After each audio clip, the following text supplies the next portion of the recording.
பொதுக்குழு கூட்டம் இதெல்லாம் முடிச்சுட்டு இப்போ மதுரை வந்திருக்கீங்க. என்ன மாதிரியான முடிவுகள் இதெல்லாம் அடுத்து நம்ம கழக செயற்குழு பொதுக்குழு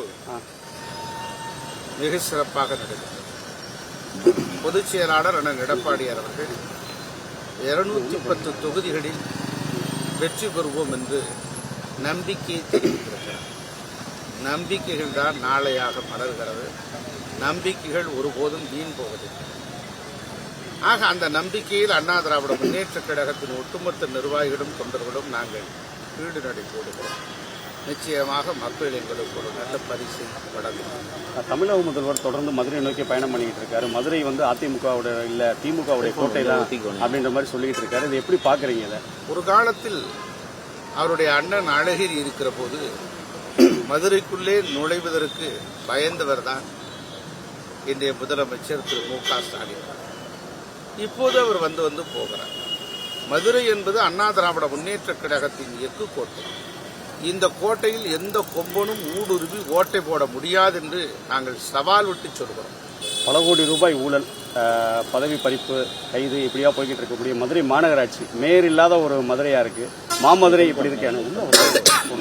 மேயரே மிகப்பெரிய வரி வசூல் செய்து ஊழல் செய்து மாட்டியிருக்கிறார், ராஜினாமா செய்யப்பட்டிருக்கிறார். ஆக இப்படிப்பட்ட ஊழல் சாம்ராஜ்யத்தை நடத்தி கொண்டிருக்கிற முதலமைச்சர் உள்ளபடியே வெட்கப்படப்படும். ஒரு மதுரை மேயரே இல்லாமல் இங்கு நிர்வாகம் நடைபெற்றுக் கொண்டிருக்கிறது.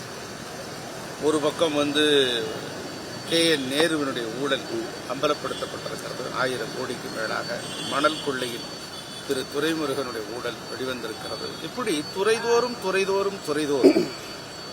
ஊழல் ஊற்றுக்கள் பெருக்கெடுத்து ஓடிக்கொண்டிருக்கிறது. ஆக இப்படிப்பட்ட இருக்கிற நிலையை மக்கள் புரிந்து கொள்ள வேண்டும்.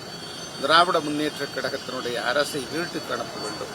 அண்ணா திராவிட முன்னேற்ற கழகத்திற்கு வாய்ப்பு வழங்கி கோட்டைக்கு அனுப்ப வேண்டும் என்பதால் ஒரு 2 நாளைக்கு முன்னாடி மதுரை வந்தப்ப அவர் RS பாரதி என்ன சொல்றாருன்னா, மத்திய அரசு ED ரைடு இப்படி வரிசையா ஒவ்வொன்றா என்னதான் இது பண்ணாலும் நாங்கள் பயப்பட மாட்டோம், நாங்கள் அஞ்சாம இருக்கோம். தொடர்ந்து குற்றம் பயப்படுறதும் பயப்படாத அவங்க விருப்பம். அது அந்த கருத்துக்குள்ளே நான் வரவில்லை. ஆனால் நீங்கள் செய்த தவறுதானே. தவறே நடைபெறாமல் ஒரு குற்றச்சாட்டை ED முன்வைக்காதே. ஆக ED உங்கள் மீது ரைடு நடத்தினால், உங்கள் மீது குற்றம் சாட்டினால் உடனே மத்திய அரசின் மீது திசை திருப்ப பார்க்கிறேன். பாஜக உள்ளே வந்துவிடும் என்று மிரட்டி பார்க்கிறேன். இதெல்லாம் ஒரு பூச்சாண்டி அரசியல் என்பதுதான் எல்லோருக்கும் தெரிந்த ஒன்றுதான். இது காலகாலமாக திராவிட முன்னேற்ற கழகம் கையிலே எடுத்துக் கொண்டிருக்கக்கூடிய ஒரு கோயபல்ஸ் பிரச்சாரம்.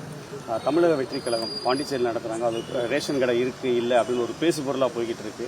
தொடர்ந்து திரைப்படங்கள்ல வர்ற மாதிரி அவர் பக்கமா வாசிக்கிறாருன்னு முகநூலில் அவர் பயிற்சி பெற வேண்டும். தமிழக வெற்றி கழகத்தினுடைய தலைவர் விஜய் அவர்கள் பேசுவதற்கு நிறைய பயிற்சிகள் எடுக்க வேண்டும். குறிப்புகளை சரிபார்த்து பேச வேண்டும். குறிப்பெடுத்து பேசாத பேச்சும் குறிபார்த்து சுடாத துப்பாக்கியும் ஆபத்தானது என்று சொல்வார்கள். ஆக நிறைய படிக்க வேண்டும், வாசிக்க வேண்டும். அப்போதான் அனுபவ ரீதியாக அந்த வாசிப்பினுடைய பலனாக ஒரு பேச்சு தானாக பெறும். தமிழ் கடவுள் முருகப்பெருமான் உங்களுக்கு சொல்ல வேண்டிய அவசியம் இல்லை. இந்த திருப்பரங்குன்றம் தொடர்ந்து பேசு பொருளா போய்கிட்டு இருக்க நீதிமன்ற வழக்கு. அறுபடை வீடுகளில் முதல் வீடு முருகன். இந்த படை வீட்டில் முருகன் ஆட்சி செய்திருக்கக்கூடிய இந்த நிலையில அங்கே போய் ஒரு விளக்கேற்றுவதற்கு, தீபம் ஏற்றுவதற்கு அனுமதித்திருந்தால் இந்த பிரச்சனையை எழுந்திருக்காது. இதிலே உள்ளே புகுந்து அரசியல் செய்தது திராவிட முன்னேற்ற கழகம் என்பதை நாடும் நாட்டு மக்களும் அறிந்து கொண்டிருக்கிறார்கள். நிறைய திமுகவினர் பாத்தீங்க அப்படின்னா இவங்க கனிமொழி கூட அதாவது தீபத்தூண் இல்ல அளவுகள் தானே அப்படின்ற மாதிரி இருக்காங்க. நீதியரசர் GR சுவாமிநாதன் பதவி விலகணும் அப்படின்னு ஒரு தீர்மானம்லாம் நிறைவேற்றி ஒரு நீதியரசர் CR சாமிநாதனை பதவி நீக்க செய்ய வேண்டும் என்று சொல்கிற அந்த கோரிக்கை எவ்வளவு வன்மத்தனமானது, விஷமத்தனமானது. ஒரு நீதித்துறையே தன் பக்கம் இழுக்கிற, தன் பக்கம் வளைக்கிற இந்த அதிகார துஷ்பிரயோகத்தை தமிழக மக்கள் ஒருபோதும் ஏற்றுக்கொள்ள மாட்டார். ஆக இப்படி நீதிகளை மிரட்டுவது, நல்ல தீர்ப்பு வந்தால் ஏற்றுக்கொள்வது, அவர்களுக்கு பிடிக்காத தீர்ப்பு வந்தால் வாங்கிய தீர்ப்பு என்று சொல்வது, இப்படி அவருடைய பழக்கம். இறுதியா பாரத பிரதமருக்கு பாத்தீங்கன்னா கருப்பு பலூன் பறக்க விட்டு இப்படிலாம் இருந்தது. தொடர்ந்து பாரத பிரதமரை தமிழகத்துக்கு வர வைக்கிறாங்க. மத்திய அரசோட நிதியில பல்வேறு நடவடிக்கைகள், செயல் திட்டங்கள்லாம் போகுது. ஆளும் திமுக அரசுடைய செயல்பாடு, நிலைப்பாடு எப்படி பாக்குறீங்க? இரட்டை வேடம். வெளியிலே எதிர்ப்பது, உள்ளே அவர்கள் கைகோர்த்து கொண்டிருப்பது. இது எல்லா அரசியல் காலகட்டத்திலும் நடந்து கொண்டிருப்பதுதான். இது திமுகவினுடைய வழக்கமான பழக்கம். 2026 அரசியல் அதிமுகவோட நிலைப்பாடு. நிச்சயமாக நாங்கள் வெற்றி பெறுவோம், ஆட்சி அமைப்போம், எங்களுக்கு நம்பிக்கை இருக்கிறது.